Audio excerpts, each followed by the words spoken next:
My dear guys, আসসালামু আলাইকুম।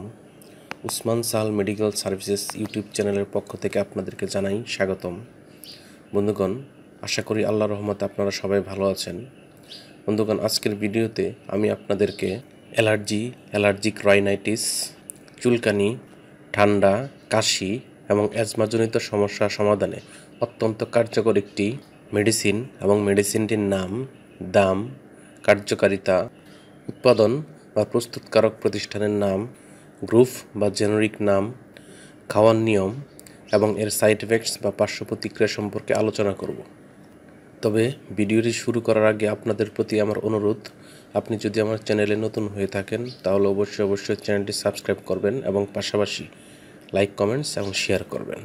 বন্ধুগণ, অ্যালার্জি, চুলকানি, অ্যালার্জিক রাইনাইটিস, সিজনাল এবং পেরিনিয়াল অ্যালার্জিক রাইনাইটিস, আর্টিকেরিয়া, ঠান্ডা, কাশি ইত্যাদি সমস্যার সমাধানে বিশেষজ্ঞ ডাক্তারগণ সচরাচর যে ওষুধ বা ট্যাবলেটটির কথা বলে থাকেন তার নাম হল রুপেক্স ট্যাবলেট বা রুপেক্স ওরাল সলিউশন বা সিরাপ।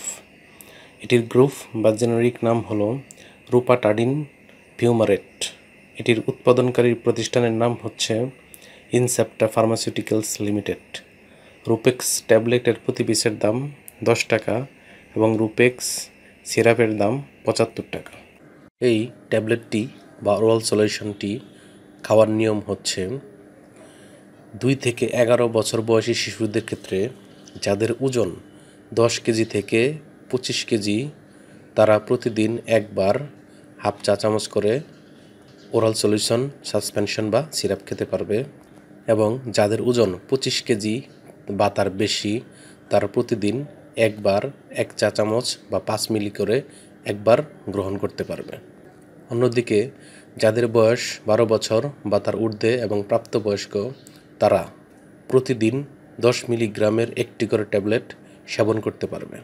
এই ট্যাবলেট বা ওরাল সাসপেনশন খাওয়ার পর কিছু পার্শ্ব প্রতিক্রিয়া বা সাইড এফেক্টস দেখা যেতে পারে, যেমন সাধারণ দুর্বলতা, মাথা ঘোরা, তন্দ্রাচ্ছন্নতা ভাব, ক্ষুধা বৃদ্ধি, জয়েন্টে ব্যথা, পিঠে ব্যথা, মনোযোগহীনতা, কোষ্ঠকাঠিন্য, কাশি, ডায়রিয়া, গলা শুষ্কতা, নাক হতে রক্তক্ষরণ, জ্বর, পরিপাকতন্ত্রে অস্বস্তি, সংক্রমণের ঝুঁকি, বমি এবং ওজন বৃদ্ধি পেতে পারে।